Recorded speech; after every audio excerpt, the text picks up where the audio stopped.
کہ جہنمی جنتیوں کو ندا کریں گے۔ ہمیں یہ معلوم ہونا چاہیے کہ جہنم کہاں ہے، جنت کہاں ہے،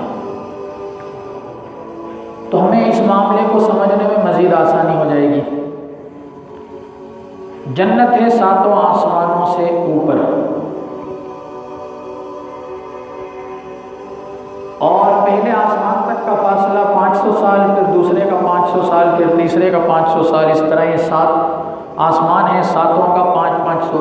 سال کا فاصلہ ہے، پھر جا کر جنت آئے گی۔ اور جہنم ہے ساتوں زمینوں سے نیچے۔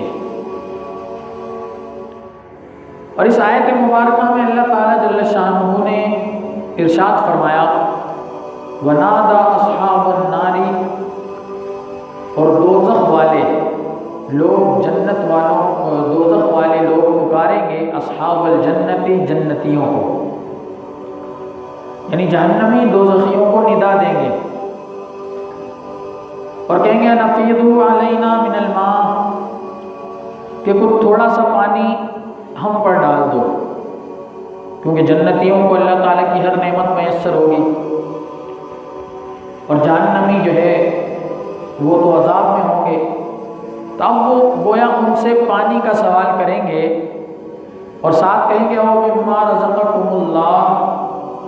یا جو رزق اللہ نے تمہیں دیا ہے اس میں سے کچھ ہم پر ڈال دو۔ تو جنتی کہیں گے قالوا ان اللہ حرمہما علی الکافرین، جنتی جواب دیں گے کہ اللہ نے یہ دونوں چیزیں کافروں پر حرام کر دی۔ کافر جہنم میں ہوں گے جو ساتوں زمینوں سے نیچے ہے، مسلمان جنتی جنت میں ہوں گے جو ساتوں آسمانوں سے اوپر ہے۔ پھر جنت میں سب کے درجات بھی ایک جیسے نہیں ہوں گے، درجات جنت کے حدیث میں آیا ہے کہ 100 ہیں، اور ہر درجہ اتنا بڑا ہے کہ ساری دنیا سمٹ کر اس میں آ جائے، ساری دنیا سمٹ کر اس میں آ جائے، پھر بھی اس میں جگہ باقی رہے گی۔ 100 درجوں میں سے جنت کے ہر درجہ اتنا بڑا ہے، اور اللہ فرما رہا ہے کہ دوزخ والے جنتیوں کو پکار کر کہیں گے کہ ہمیں پانی دو یا ہمیں وہ رزق دو جو اللہ نے تمہیں عطا کیا ہے، اور پھر جواباً جنتی کہیں گے کہ یہ دونوں چیزیں اللہ نے کافروں پر حرام کر دی ہیں۔ اب آپ خود سوچیں کہ ساتوں آسمانوں سے اوپر جو جنت ہے، اس جنت میں رہنے والے مسلمان جب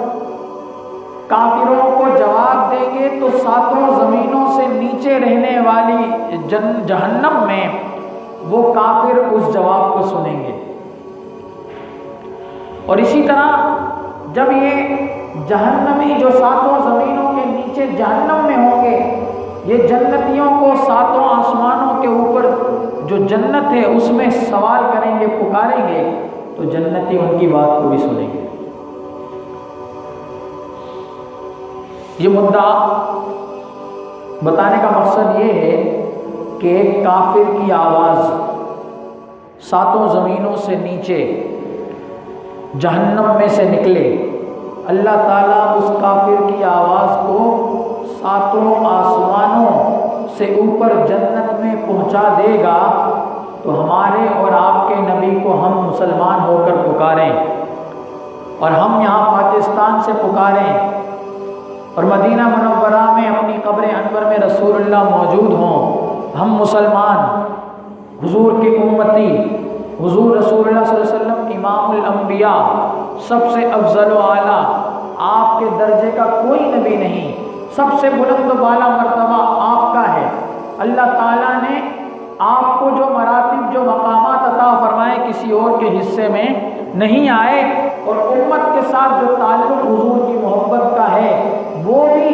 اتنا زیادہ ہے کہ حضور نے ہر وقت اپنی امت کو یاد کیا ہے۔ تو اب آپ خود سوچیں کہ ایک امتی جہاں کہیں سے بھی رسول اللہ کو پکارے تو اللہ کے نبی کو اللہ تبارک و تعالیٰ کیا یہ بات سننے پر قدرت نہیں عطا فرما سکتا؟ جب ساتوں زمینوں سے نیچے کافر کی آواز ساتوں آسمانوں سے اوپر جنت میں جا سکتی ہے، تو اللہ کے نبی صلی اللہ علیہ وسلم بھی مدینے میں رہ کر اللہ کی عطا سے ہر مسلمان کی فریاد کو ہر جگہ سے سن سکتے ہیں۔